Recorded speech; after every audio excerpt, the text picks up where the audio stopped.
ہماری مادری زبان ہے اردو، ہم سب لوگ کوشش کرنی چاہیے، اور جہاں تک بھی ہمارے اندر ایک جذبہ ہونا چاہیے تبھی اس کام کو ہم کر سکتے ہیں. جیسے ماسٹر عابد صاحب نے بتایا کہ بہت بیداری کا کام انہوں نے کیا ہے، اور بنیادی کام. جب تک ہم لوگوں کو ذرائع کا نہیں پتہ چلے گا کہ اردو کو فروغ کرنے کے ذرائع کیا کیا ہیں، کیونکہ ہم اردو کو پوری طرح بھول چکے ہیں. اور جب ذرائع ہمارے سامنے ہوں گے تو ہر آدمی انشاءاللہ کام کرے گا. میری سب لوگوں سے یہ درخواست ہے کہ کہیں نہ کہیں اردو کا پوری طرح سے استعمال کریں، اور ہمارے بچے بھی پڑھے لکھے ہیں، کوشش ہم لوگ یہ کریں کہ ہمارے یہاں اردو کا اخبار بھولا نہ ہے. ہمارا گروپ بھی ہے اردو ٹیچر ویلفیئر ایسوسیشن کا، تحسین صاحب نے ڈالا تھا کہ بھائی سب اردو کا اخبار خریدیں، لیکن اس سے بات نہیں بنتی کہ گروپ پہ ڈال دیا.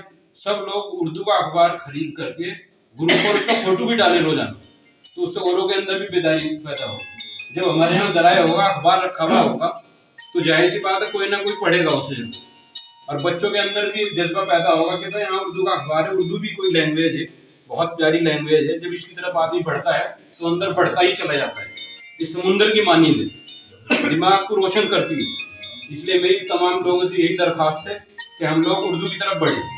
اپنی مادری زبان ہے، اگر مادری زبان میں بچہ علم حاصل کرتا ہے تو وہ کہیں بہت تیزی سے آگے بڑھتا ہے، اور اس کا جو فنڈامنٹل ایجوکیشن ہوتا ہے وہ کہیں نہ کہیں بہت زیادہ مضبوط ہوتا ہے، اور ساری بھاشاؤں پر اس کا ایک طرح سے ہندی میں کہتے ہیں کہ ورچسو ہوتا ہے.